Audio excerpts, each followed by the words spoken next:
Bienvenue dans votre chaîne.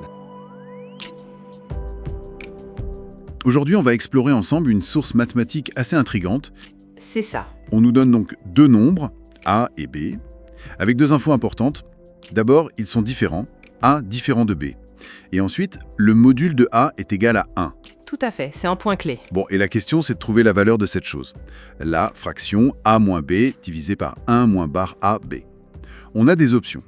0, 1, 2, racine de 2, ou alors aucune de ces réponses.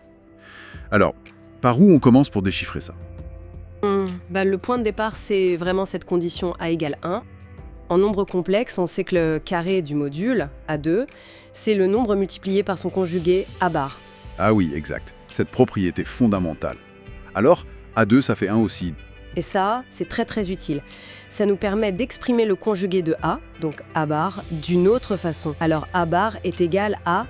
A, simplement. Voilà, c'est cette substitution qui va en fait tout débloquer. Intéressant. Alors, regardons le dénominateur de l'expression. 1 bar AB.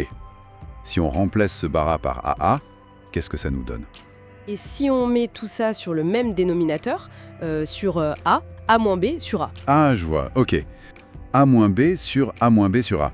On se retrouve avec une fraction sur une fraction. Un peu comme une tour. Exactement. Et divisé par une fraction, on sait que ça revient à multiplier par son inverse. Donc, on va multiplier le numérateur, A moins B, par l'inverse de A moins B sur A. L'inverse, c'est A sur A moins B. On sent la simplification arriver. Est-ce qu'on peut simplifier ça? Oui. Et c'est là que l'autre condition A différent de B devient importante. Puisque A est différent de B, le terme A moins B n'est pas 0, donc on a parfaitement le droit de simplifier par A moins B. Super.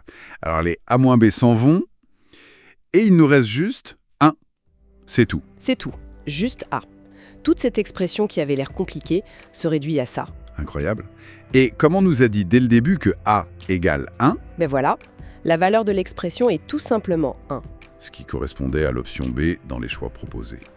C'est assez élégant comme résultat final. Oui, c'est remarquablement simple. C'est fou quand même.